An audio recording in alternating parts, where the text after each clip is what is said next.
गंगा गायत्री। गंगा और गायत्री में भारत माता की चेतना समाई है। ये दोनों ही देव संस्कृत के ज्ञान विज्ञान की पुण्य धाराएं हैं। इसमें देवभूमि भारत के पुरातन ऋषियों के महातप का प्रखर परिचय है।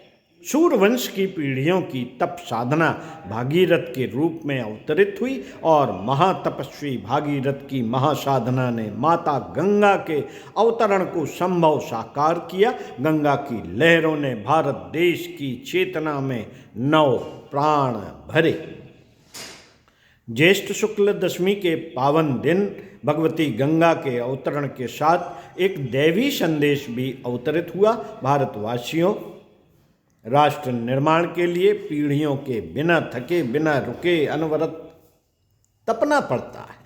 अपने उज्जवल भविष्य के लिए किसी अन्य की ओर न निहारो, किसी और से कोई आशा न रखो, स्वयं महातप का संकल्प करो। भागीरथ तप ही उज्जवल भविष्य का एकमात्र रास्ता है। ज्येष्ठ शुक्ल दशमी के इसी पुण्य दिन ब्रह्मर्षि विश्वामित्र के तप को भी पूर्णता मिली। राजस स्वभाव वाले महाराज विश्वरथ ब्रह्मर्षि विश्वामित्र बने। आदिशक्ति माता गायत्री उनके अंतःकरण में अवतरित होकर युग शक्ति के रूप में भारत माता की संपूर्ण चेतना में संव्याप्त हो गई। मानव की व्यक्तिगत एवं सामूहिक चेतना में संभावनाओं के नए द्वार खुले। प्रकृति का परिमार्जन संभव है, जीवन बदल सकता है। मानव जात माता गायत्री के आंचल को थामे तो सही। मानव जात गायत्री माता के आंचल को थामे तो सही। 24 अक्षरों वाले गायत्री महामंत्र की साधना से दुर्भाग्य का सौभाग्य में रूपांतरण सहज संभव है।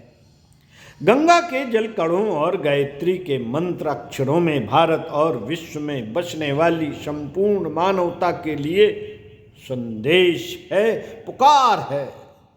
तुम कर सकते हो भागीरथ की तरह, विश्वामित्र की तरह।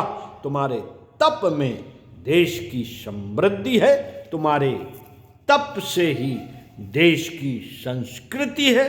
भागीरथ और विश्वामित्र के वंशजों, जागो, उठो और महातप की कठिन साधना के लिए संकल्पित हो जाओ।